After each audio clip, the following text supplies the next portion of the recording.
The perfumer stepped up, applied the scissors, and snipped the cord. Now the perfume seller couldn't see this slavery of the dog under the blind man. He takes the scissors and he cuts off the ribbon.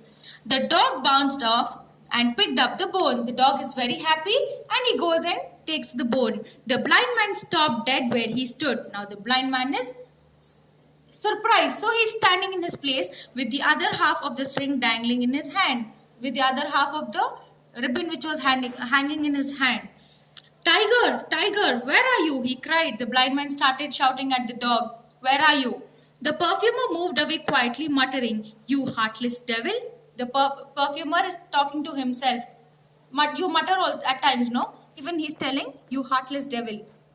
You unkind man. You will never get at him again. He's telling the blind man, he's muttering that you will never get tiger again. He has his freedom. The dog went off at a top speed. So now the dog he ran with a high speed. He nosed above the ditches happily, hurled himself on other dogs. He went and started playing with other dogs, ran round and round the fountain in the market square, barking, his eyes sparkling with joy. The dog has become so happy that he is going and meeting all his friends, moving around the fountains because he's very happy. He's got freedom now. He returned to his favorite haunts and hung about the butcher's shop, the tea stall, and the bakery. So he's telling that the dog went back to his old place, that is butcher shop where we get meat, the tea stall and bakery. Next, the ribbon vendor and his two friends stood at the market gate and enjoyed the sight immensely as the blind man struggled to find his way about. And now, these people are not jealous with the blind man. Rather, they are angry because he ill-treated the dog and he is becoming greedy for money. So that is why the moment this perfume seller will go and cut the ribbon, they become very happy seeing that the dog is happy. He stood rooted to the spot, waving his stick. He felt as if he were hanging in mid-air. So now the blind man was thinking that he is hanging in the air. He was wailing, Oh, where is my dog? He's crying in pain, shouting, Where is my dog? I will murder it when I get at it again. See how unkind, heartless he is. He's telling, if he finds the dog again, he'll kill it. He groped about, tried to cross the road, came near being run over by a dozen vehicles at different points. So now he is in such a search that he doesn't know that vehicles are also coming. And he's just walking because he's blind. Tumbled and struggled and gasped. He would observe it if he was run over, this heartless blackguard. They said, observing him. So now he would deserve it. So now these perfume seller, novel vendor and ribbon vendor is telling he deserves to be run over by vehicle. He deserves to meet an accident because what he's done with the dog is not right. They said, observing him. However, the old man struggled through and with the help of someone found his way back to his corner in the chowdhury veranda and sank down on his gunny sack bed, half faint with the strain of his journey. So now with somebody came and helped the man and he went back to his chowdhury veranda. And how was his bed? His bed was made up of gunny sack, that gunny bag. And he was already half faint because the dog has left him. Where will he get money now? He was not seen for 10 because when the dog was there with the blind man's life was very easy. But now he's left, he's finding it difficult. He was not seen for 10 days and 20 days, nor was the dog seen anywhere. So now they're telling that neither the man was seen nor the dog was seen. They commented among themselves, the dog must be loafing over the whole earth, free and happy. The beggar is perhaps gone forever. Now vendors are telling, might be the dog is roaming around and might be this man is dead.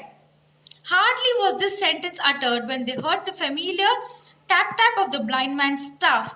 They saw him again coming up the pavement led by the dog. When they were discussing all this, they could listen to the same sound.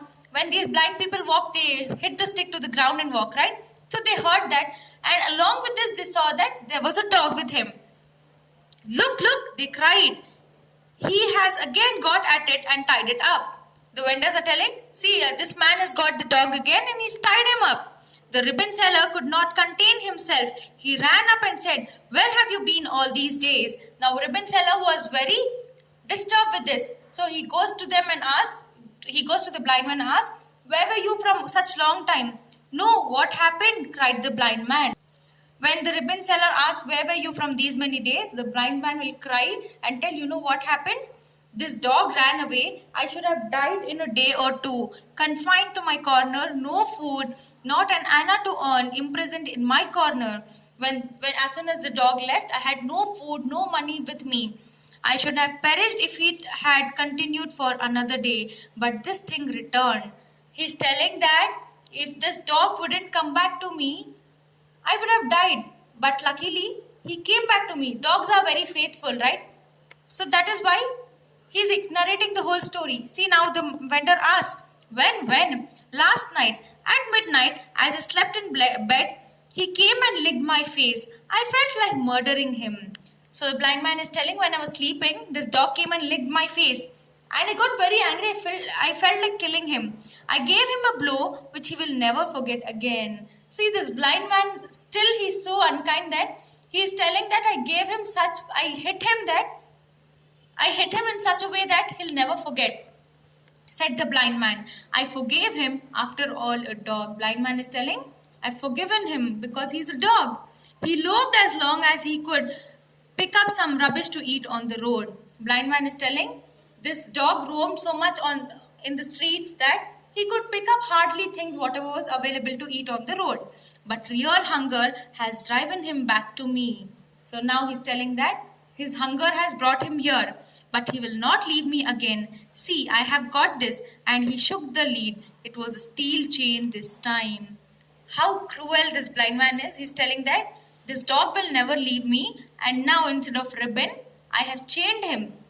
Once again, there was the dead, despairing look in the dog's eyes. Go on, you fool, cried the blind man, shouting like an ox driver. So again the blind man has started to ill-treat. He tugged the chain, poked with the stick, and the dog moved away in slow steps. They stood listening to the tap-tap going away. Now when this blind man signaled him telling, move, the dog moved, stop, the dog stopped. All these vendors were observing this. Death alone can help that dog. Now they're telling that only death can help this dog, cried the ribbon seller after it with a sigh. So now the ribbon seller started looking at that side. What can we do with a creature who returns to his doom with such a free heart? So the ribbon seller is telling, what can we do with this person who comes back with a clear crystal heart, who has nothing bad in his heart for the blind man? Nothing can be done. Only it is death who can save this dog from this blind man. They told this much, and the dog and the man vanishes.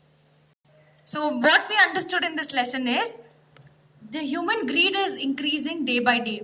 From the blind man's greed, we understand that it's increasing. And the blind man is so ungrateful that when the dog tried to show his loyalty and faithfulness towards him, he thinks that it is his hunger which has brought him towards him. Understood? So, the moral what we get from this lesson is we shouldn't increase our greed. Be happy with what we have and be grateful for what you're having. Understood? Thank you.